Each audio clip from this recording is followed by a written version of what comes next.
Welcome in DNVR Fantasy, super producer Kale, Andre Simone. Shout out to Justin Michael who couldn't make it, as always, on that CSU Rams grind. Check out all his great stuff at DNVR Rams, DNVR.com, all that great stuff. Kale, how are you doing? How are your fantasy teams going? I'm in the playoffs in all my leagues, and that's all you can ask for. Wow. Lost the top 2 seeds, so I'm right in that 3 to 6 range, but I'm doing well. Yeah, well, congratulations to you. It is a constantly evolving fantasy world with injuries, COVID stuff popping back up. We're going to get into that in the second half of the show. I'm in the playoffs in 3 leagues. I'm batting 50% because I'm in 6 leagues for our dynasty. So pretty good. Unfortunately, one league, the playoffs started this week, and I got absolutely devastated by one of our very own loyal and regular listeners, Zachary Castro, who now beat me in 5 of our 6 matchups this season. I think that's right, or 4 of our 5 matchups. Yeah, and then walloped me. I was a favorite coming into this matchup. Lamar Jackson gets hurt. That devastates me. The Colts are on bye. A little controversy. So guys like Michael Pittman couldn't be started for me. But none of it matters. He had Najee. He had Josh Allen. He had Dawson Knox. Those guys alone obliterated me. Low-key really mad. So one of my leagues, we have playoffs started this week the same, and the Eagles are still on a bye. And Jalen Hurts has been like my saving grace all year. I put up an okay number this week, but I had to start Derek Carr. He put up like 11 points. It's a 2-week playoff. So I'm lucky that I have a chance to recover next week, but I'm controversy to say the least. You hate to hear that, but that's fantasy, man. All year we do it all, and then one week wacky stuff can happen no matter who your opponent is, and it can completely flip things on its head. It's why we love it. It's why we hate it. It's why we keep coming back to it, though, because that unpredictability does make it wonderful. Kale, we're going to start this off, though, with some good vibes and, looking at our favorite traditions, favorite awards. People love to get wacky with their fantasy leagues. So we're going to get into all that in this first segment before we do get into some much needed streaming options to get you ready for week 15. So I'll let you take this away. I know you're in some pretty hardcore leagues that you've been in for a while. Is that part of the hardcoreness here? Yeah, I mean, there's one league I've been in since my sophomore year of college with all the same guys, and we've had the same punishment every year for I think 4 years now. Which I just love. It is so there was a star basketball player at my school. I went to Drake University. There was a star basketball player at my school our freshman year of college when this league got started. And our punishment for that league was if you got last place, you had to send this player. I won't mention his name here, so he's not, bombarded. He's playing in Europe now. Good for him. Nice. But we have to DM him a shirtless selfie of ourselves on Facebook. And then there's this big, wow.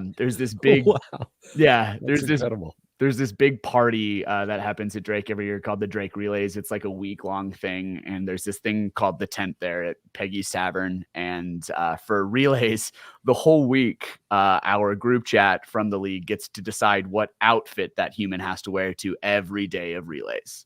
Wow. When we go out. That's incredible. It's awesome. So I imagine the fits are pretty outstanding, huh? Some of them are pretty ridiculous. Like 2 weeks ago, we made my friend Andy wear a Troy Bolton basketball jersey for the entire week. It was his only outfit he was allowed to go out in, was a Wildcat Troy Bolton jersey.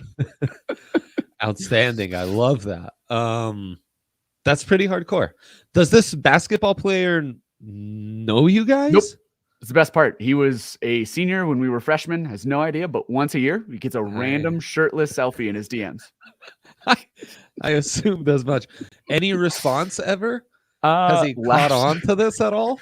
Last year, Andy, who actually is probably the best fantasy player in our league, he wins like every other year.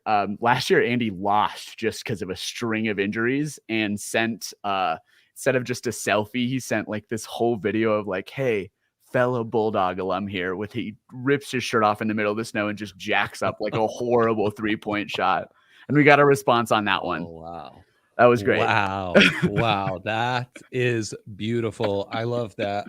What else you got, Kale? Okay, so this is one of my friends is in a league that's doing this year. So this is an old meme, but they're doing this as their fantasy punishment this year.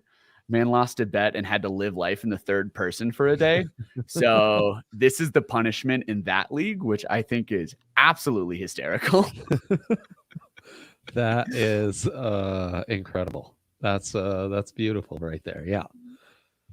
What would you do if you had to live in third person for a day? I don't know how I'd be able to even pull that off. Like, I think my life's a smidge too serious. I don't know if I'd be able to commit to that through and through, for a full day. I think I would have to cut some corners and just not document some parts, and I'd still drop my kid off in first person, I suppose. I would assume driving is right. Yeah, driving major. Yeah. I mean, equation here. I'd have a hard time working or doing shows or going to do anything really. Yeah. Okay, so next we've got the classic punishment that went viral after last offseason. We've got the Waffle House punishment. Incredible. Yes. I'm in another league that this is the punishment this year. So I'm in the playoffs, so I don't have to worry about it. Nice. But lots of people, so if you don't know the rules to this one, it is 24 hours in a Waffle House as your punishment, because it is a 24-hour restaurant. And you can subtract a waffle for every, you can subtract an hour of your time there for every waffle you're able to eat. And Waffle House waffles, not tiny. They're like the size of my face. Yeah. So you're either knocking out 24 hours or 24 waffles, or a combination of both. Of the two. And I think most humans are going to settle somewhere around 14 hours at a Waffle House and like 10 waffles consumed. So then another day of indigestion. My brother's in one of these leagues that has this as his punishment, which he is not doing well this year. So he is in full panic mode. You hate to hear it. He was a bodybuilder in college and stuff. So all of his buddies are like big bookie food guys. And the guy who lost last year housed 24 waffles in 5 hours and then just got out of there. Wow. Or 21 or whatever it was, just housed waffles. Right. He would only need like 19 essentially in 5 hours. That is. I assume there are people like that. Of course, it went viral because the guy doing it posted it on Twitter. The thread was amazing. The thread was incredible. He did not sound like a body. I mean, he was a guy like me struggling. Yeah. I would die. Same. Actually keel over and die if I ate 24 Waffle House waffles. My body would just shut down. My biggest concern, frankly, would be comfortability in the Waffle House toilet, as I inevitably had to take multiple BMs. That would rattle me, man. That would rattle my psyche. That would be a hard place to be in. All right, what else do I have for you? Okay, so this is a classic. These are incredible. The Billboard Punishment. Yeah, that's good. That's good. If you live in rural America where like there's those 5 billboards everyone sees in your town, this one really slaps. I don't know if us in the Denver metro, this one would hit as well. But I agree. It's a classic.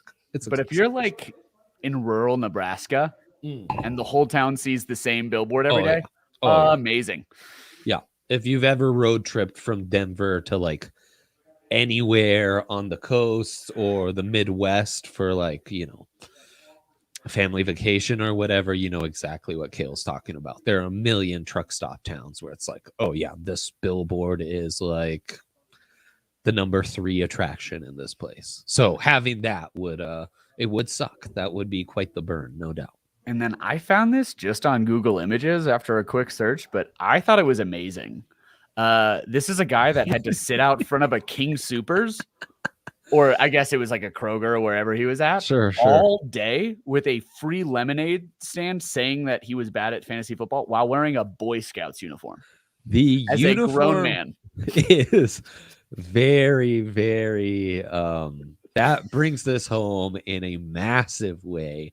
I love that. That's wholesome, but it's also pretty good. I'm assuming like sunrise to sunset, essentially. Yeah, basically. My favorite part about this picture, though, is the fact that you can tell that's actually his Boy Scout uniform from when he's a child, and it's basically being ripped off of him just by sitting there. Yep. It's phenomenal. That guy looks amazing. Also, what a sad stand. That's that photo is maybe the best of the bunch in really encapsulating what we're talking about here. What about favorite awards, Kale? So, I mean, we were talking about this. The best award's always money. Yes. Yeah, it really the best is. Reward's always money. Yeah, there's no way around it. Yep. And there's nothing worse than the heartbreak of being in a big money league and like getting second, which happens to me. I've never won a fantasy football league. I get second regularly, and it drives me insane. It's devastating. In 4 money leagues, I've been in some big pool leagues where it'll get split up, and I've gotten part of the winnings because the major payout goes to the first place team, smaller payout second place team. Another payout also goes to the team that led the league in points during the regular season. Is that like a money back payment, or just like so it's just a wash for you, or is it substantial? You're still making a little bit. You're probably covering your initial buy-in. You're probably doubling what your initial buy-in was. That's not bad. I've had a chance multiple times to double up and be the highest scorer in the regular season and get the big finals bonus, and that has let me down every single time. It's a big bummer. It's a big bummer. Yeah, it sure is. The other ones that are fun is I like when people do big trophies and stuff. I mean, obviously, all of this stems from the league. That's where all of us get all of our great. Of course. The Sacko, the Shiva, all the above. Yes, that's right. An all-time great TV show. Yeah, no doubt. We had a big my fantasy football. I don't know if the trophy still exists, but the one I was in college, we had this giant like life-size trophy that was just way over the top for a fantasy football league. And we kept it in our trophy room in our fraternity house with whoever's name on it. It was great. See, that's phenomenal. I also like leagues where there's some sort of relegation system or a draw. In on some leagues that are truly brutal, and I've gotten this from Bill Simmons, they'll do a draw on draft night, and who loses the draw is eliminated from the league that day. Whoa, that's savage. I don't know how you'd retain people regularly with that, but that's savage and fun. I've seen some leagues that have a similar system where it's like a draft bidding league or an auction league, I should say. Right. Yep. And the person who loses the next year has a limited budget coming into the draft, which just would be brutal. Yeah, that would suck for sure. It's it's also brutal if you get like edged out on on right around the draft in a dynasty, a team you've built, and now all of a sudden you gotta give away control. It's sad stuff, but okay, there you go. That's some good stuff. The beauty of fantasy football and all that it brings out of us. Let's get to some real fantasy football, though. Before we do that, of course, we need to remind you, number one sportsbook in all the land, DraftKings Sportsbook, our good friends. This week, they're running it back. You can bet $1 on any NFL market and win back 100 as long as a point is scored in that game, I mean, fantasy players know we're not going to have a 0-0 tie in the NFL ever. I had a moment where that primetime game, Bills Patriots, I thought might really do it because some of the footage we were seeing of the wind was scary. I bailed out of any fantasy stuff there and was big on the unders. That was a fun one. If it doesn't happen there, though, it's literally never going to happen. And quarterbacks like Josh Allen are single-handedly preventing that. Also, the run game's coming back, as we like to talk about.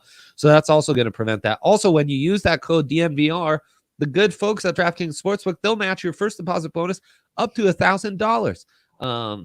So don't forget to enter that code DNVR and get your sign-up bonus up to $1,000. Right now, only at DraftKings Sportsbook. Must be 21 or older. Colorado only. Bonus comprised a first deposit bonus and a first bet match, each up to $500. Deposit bonus requires 25 times playthrough. Restrictions do apply. See DraftKings.com/sportsbook for details. Gambling problem? Call 1-800-522-4700. All right, Kale. Yes, tell me. Oh, I was just going to say DraftKings is an official sports betting partner of the NFL. Damn straight they are. Let's get into streaming options because the COVID stuff on top of the injuries that have just been brutal is adding yet another caveat to all our leagues as we enter the playoff push. Just today, both Jarvis Landry and OBJ are two guys that seem to be out for COVID protocols right now. Yeah, it's something we need to get back into monitoring in the sports world. Yeah. Brutal for OBJ owners who he has kind of figured stuff out. Absolutely brutal. Great news for Cooper Kupp owners. Great news for Cooper Kupp owners who are probably in the playoffs regardless. And all of a sudden, our Van Jefferson takes looking better. Not that we are celebrating anyone being sick. No, but who was talking about the vertical option that it'll open up when Van Jefferson gets into the starting lineup? I'm just saying. That's exactly right. Van did have some rough penalties yesterday, but again, they'll have literally no other options. Also, that Rams offense picking it up and starting to seem more reasonable. So that maybe starts the conversation off. Let's go with our flex streaming options. Sony Michel, if he's still available in leagues, seems like a good place to start because, as I mentioned, the Rams offense getting back to basics. This is a guy that's had back-to-back 20 carry games. So this is really good for we had a conversation about this way back. I drafted Sony Michel. It's like a flyer on him way late and stashed him on the bottom of my bench all year, hoping that he might get a chance because it's a McVay offense, number one running back. There's an injury there, and it's paying off for me. Sony Michel, I've started him the last 2 weeks in a flex spot, and he's been huge. If he's available off of waivers because guys are getting healthy and people are going to have to be cutting. Derrick Henry owners, all these type of things as people are getting down the line. Sony Michel might be that waiver claim, and he's going to get the touches, especially with the way people are playing the Rams right now, trying to dice up that passing game on the defensive side. And they're really just trying to give the Rams easy stuff and see if they'll take it, which Sean McVay did an excellent job of both last night. Yeah, but he really did. Yeah. And I mean, that's such a key to their offense, man. I forget who was talking about, maybe it was on the broadcast itself. They were talking about how that game against the Niners. No, it must have been Trent Dilfer on a podcast. How that game against the Niners really exposed the Rams to like, this used to be our identity and we just got our butts kicked by someone who used that same offensive identity that we have made our bread and butter against us. And that's where you got to feel good about Sony Michel. Here's why I feel really good about Sony Michel. He's going to get a lot of easy yards because of how good of a blocking team the Rams are. There's one play last night specifically. Sony Michel goes 21 up the right side off of the right tackle, but the right tackle is not even the one who makes that job. Cooper Kupp is a wide receiver who can block like a tight end. It's absolutely absurd. He's basically Travis Kelce, only it says wide receiver next to his name instead of tight end. That's the only difference. And so Sony Michel's going to get a lot of those easy yards because Cooper Kupp is a monster in the blocking game, and they're going to use him on the edges because that's what they do. They ran this really, really cool play last night where they had a trips left lined up with Van Jefferson, whoever their backup tight end is because Tyler Higbee's out, right. and OBJ. Cooper Kupp was on the right, so it looked like, and then they ran a screen out to Sony Michel off of the right. And the only reason it worked, because there was a lot of misdirection thinking the screen was going to happen to the left because of the trips left. The only blocker out there was Cooper Kupp, contains the edge, and Sony Michel goes up for like 10 yards. It was a brilliant play design, and that type of stuff is going to happen over and over and over again. Yeah. No, I love that. I think he has to be a top priority if he's available. What about Rashad Penny? Another highly drafted running back, both first rounders from the 2018 draft, who everyone's kind of forgotten about, and all of a sudden looking, I don't know, look good against Houston. It is Houston, so take that with for what you will. Who does Seattle play this week? Seattle is taking on the Rams, so it'll be those two guys going against each other. Yeah, I hate that. It does get a little better with Chicago, Detroit, and then Arizona. Detroit's nice. That's probably championship week. So if you can get him, that's not a bad matchup. It's probably championship week and week 17 for you there. Absolutely. Any wide receivers that stick out to you? I'm still surprised KJ Osborne's available in a lot of leagues. He has had back-to-back double-digit games. Of course, he's very feast or famine, but it seems like that Minnesota offense is just going wild. And Chicago, the Rams, Green Bay, Chicago again. At least next week, he'll be decent. Yeah, I don't hate that. I also really like Jamison Crowder. The Jets are playing Houston this week. Yep. Chance for him to get to the end zone. Zach Wilson, while he's not awesome, is sort of figuring things out a little bit. They're at least moving the ball. Yes. And teams are going to be doubling Elijah Moore because he's really the only real threat on that team. So I like that as a flex pickup. That's probably my number one target for this week. If you need a must win, just because of the matchup, Houston's, in case you didn't know, really bad. Yeah, they and I mean they have Miami, Jacksonville on the schedule, and he's always been kind of a PPR darling, not necessarily lighting it up, but it does feel like that, 5+ game with 50+ yards receiving could be just around the corner for him. What about quarterback streaming options, Kale? Is there anyone who kind of stands out to you as there's some sneaky value? And if you don't have one off the top of your head, I have one if you'd like for me to go first. I like both Jimmy G and Tua off the top of my head because of the schedules. The Dolphins are surging right now. That offense looks really functional. I'm not going to say elite, but functional for a streaming option. Yes. And they've got an AFC East heavy schedule down the stretch. They play the Jets.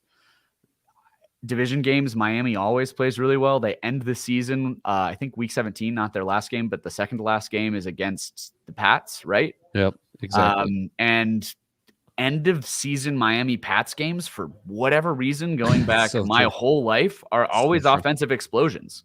Yeah. So I like Tua down the stretch. Probably is my number one target. Big Ben's out there too, but I just don't trust it. I tell you what, I'm very intrigued by Fields and what he can do the rest of the year, especially going into Minnesota next week. We've seen him in primetime put up some good numbers when he has been healthy. And I think Minnesota next week at home could really be a big game for him. And then he's got Seattle and the Giants on top of Minnesota. Again, I am a bit of a Heineke guy. Philly, Dallas, Philly again, the Giants. The schedule's not terrible. Heine, though, not really putting up some great numbers. He's also not, he's questionable heading into next week after that ankle tweak, right? So, yes. And should mention that Fields is also dealing with a bruised hand. So you've got that on top of it. So Jimmy G, probably the safest of the bunch. And actually, Tua has been surging quite nicely. So, there you go. What about defenses? I actually think we've got some pretty intriguing close matchups. Was prepping some guessing the line work this today. So yeah, what's got you intrigued? Yeah, for sure. I mean, the defense I've talked about a couple times this season, where if they have the right matchup, they can play elite, and it's Philadelphia. They're playing Washington this week. Taylor Heineke looks hurt. That pass rush is kind of figuring things out, but what I really love about it is they're so stout against the run on that defensive line. So I just think I think that game is going to be kept pretty low scoring. So as far as a streaming option goes, I don't think I don't think Philadelphia is going to lose you points. And they have the tendency to make a lot of turnovers. Darius Slay has 6 picks this year. So they're playing well. They're playing very well. I like Philly this week. And then this is sort of a pick 'em because I think it's just going to be a really ugly game between two horrible teams. But both the Jets and the Texans defenses probably aren't going to hurt you this week. But they might help. But they might not help you either. But if you have to fill a spot, I'd go with one of those. I tell you what, the Chiefs still available in a lot of leagues. They've been on fire in a lot of places. Now, not your first choice to start against the Chargers this week, but especially if you're a playoff team that you kind of, you can afford to give up some points this week, that might really be a game changer for you down the road when the Chiefs get matchups against the Steelers, Bengals, and Broncos. So if you can get them if you can survive this week, that's right. That is a golden pony that's sitting there on waivers if he's still there. Damn straight. And then you can't go wrong with Texans, Jaguars. They're playing each other. They should be available in most Texans, leagues. Jags. I thought it was Jets, Texans. That's my bad. I misspoke. Oh, no, you're all good. I was looking through notes, so I didn't even catch that. Texans, I think, would be the better choice with how that Jags offense has looked thus far. But especially if it's Davis Mills and not Tyrod, and Tyrod's still being monitored, can't go wrong with the Jags defense, who quietly has actually played very well, though you wouldn't know it because I like their pass rush a ton. Oh, it's phenomenal. Yeah, Josh Allen's been a god in an IDP league I'm in. So they've got some real talent. Which is why it's just baffling to me that they're so bad.